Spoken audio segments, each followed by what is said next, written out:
மகிழ்ச்சி அடைகிறேன். கர்த்தருடைய பரிசுத்த நல்ல நாமம் மகிமைப்படுவதாக. இன்றைய நாள் நம்ம யாவரும் மகிழ்ச்சியாக சந்தோஷமாக புதிய ஆண்டுக்குள்ளே ஒவ்வொருவரும் நாம் புதிய வாக்குத்தத்தங்களோடு கர்த்தர் நமக்கு தந்திருக்கிற அநேக நன்மையான வார்த்தைகளை நாம் சுதந்திரிக்கும்படியாக மகிழ்ச்சியோடு கூட ஆராதனைக்கு கடந்து சென்று நமது வார்த்தையை சுதந்திரிக்கிற மகிழ்ச்சியோடு கூட ஆண்டை நாம் துவங்கி இருக்கிறோம். இந்த ஆண்டிலே துவக்கத்தில் இருந்து கர்த்தர் நம்மை அபரிவிதமாக உங்களுக்கு கர்த்தர்களின் வாக்குத்தத்தின்படி கர்த்தர் உங்களை ஆசீர்வதிப்பாராக. இந்த நாளிலேயும் ஒரு வேதபகுதியை வாசிக்க கேட்போம். எரேமியா தீர்க்கதரிசன 29ஆம் அதிகாரம் 10வது இறைவார்த்தை விதமாக சொல்கிறது.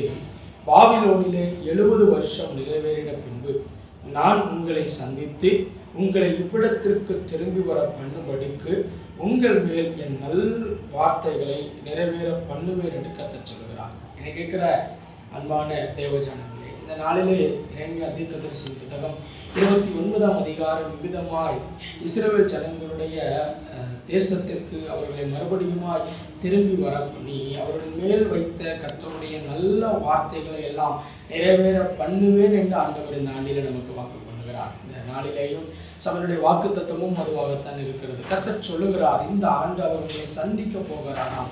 டிஸ் ஆஃப் விசிட்டிங், அவர் உங்களை சந்தித்து நீங்கள் இழந்த இடத்திற்கு மீண்டும் அவர் உங்களை கொண்டு வந்து நிறுத்தி அவர் நல்ல வார்த்தையை நிறைவேற பண்ணுவேன் என்று கர்த்தர் சொல்கிறார். கேட்கிற அன்பான தேவ ஜனங்களை, இன்னைக்கு கர்த்தர் நம்மை சந்திப்பார். இந்த ஆண்டு உங்க ஒவ்வொருடைய வாழ்க்கையிலும் உங்களுடைய தனிப்பட்ட வாழ்க்கையில கர்த்தர் உங்களை சந்திக்கிறவராக இருக்கிறார். சந்திக்கிறவர் மட்டுமல்ல, நீங்கள் இழந்த இடத்துக்கு உங்களை மறுபடியும் கொண்டு வந்து ஸ்தாபித்து அந்த இடத்துல உங்களை அமர செய்து கர்த்தருடைய வாக்குத்தத்தம் நிறைவேறுதலை என் தேவனாகிய கர்த்தர் உங்கள் கண்களுக்கு முன்னதாய் காண செய்வார். நாட்டிலே கர்த்தர் செய்வாருங்க, சோர்ந்து போகாதீங்க. கர்த்தர் செய்ய வல்லவர் என்பதை விசுவாசித்து பாருங்க. இங்கே எரேமியா தீர்க்கதரிசி இஸ்ரவேல் ஜனங்களுக்கு தீர்க்க தரிசனமாய் சொல்கிறார். இன்னைக்கு சபைக்கும் ஜனங்களுக்கும் கர்த்தர் சொல்கிற தீர்க்க தரிசனமான வார்த்தை என்ன தெரியுமா? வீட்டிலே வருவார், உங்களுடைய தொழில் ஸ்தலங்களிலே கர்த்தர் உங்களை சந்திப்பார். நீங்கள் இந்த நிலையில இருக்கிற இடத்துல கர்த்தர் உங்களை சந்தித்து உங்களை மீண்டும் ஒரு நல்ல இடத்துக்கு, நீங்கள் இழந்து போன இடத்துக்கு உங்களை கொண்டு வந்து நிறுத்தி அவர் நல்ல வார்த்தையை நிறைவேற பண்ணுவாருங்க. சோர்ந்து போகாதீங்க. இந்த வார்த்தையில அதிகமாய் செபம் பண்ணுங்க.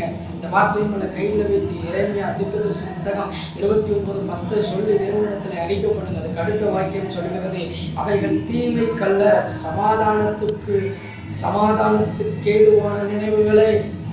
தேவன் ஏன் நம்மளை மறுபடியும் ஸ்தானத்துக்கு நிறுத்துறா தெரியுமா? தீமைக்கல்ல, இதுவரை கண்ட தீமை இனி காண போவது இல்லை, சமாதானத்திற்கு ஏதுவானவைகளாக இருக்கிற நினைவுகள் இந்த நாளில இந்த ஆண்டில் நமக்கு வாக்கு பண்ணாருங்க. அந்த வாக்கை கர்த்தர் நிறைவேற்ற நம்ம ஜெபிக்கலாமா? பரிசுத்தம் நிறைந்த நல்ல ஆண்டவரே, நல்ல நாளுக்காக நன்றி செலுத்துகிறேன். இந்த புதிய ஆண்டவரே துவக்கத்திற்காக நன்றி செலுத்துகிறேன்.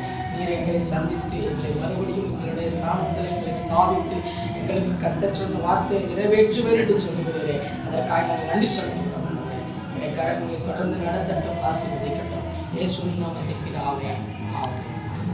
யாவருக்கும் மீனமாய் சொல்லிக்கொள்ள விரும்புகிறேன். என்னுடைய கிறிஸ்துவின் நற்செய்தி அறிவிகள் இந்த யூடியூப் சேனல் வாயிலாக இயேசு நம்மோடு ஜீவிக்கிறார். HLIPC பரிசுத்தவான் இந்திய சபையின் சார்பாக உங்கள் யாவருக்கும் இனிய புத்தாண்டு நல்வாழ்த்துக்களை தெரிவித்துக் கொள்கிறேன்.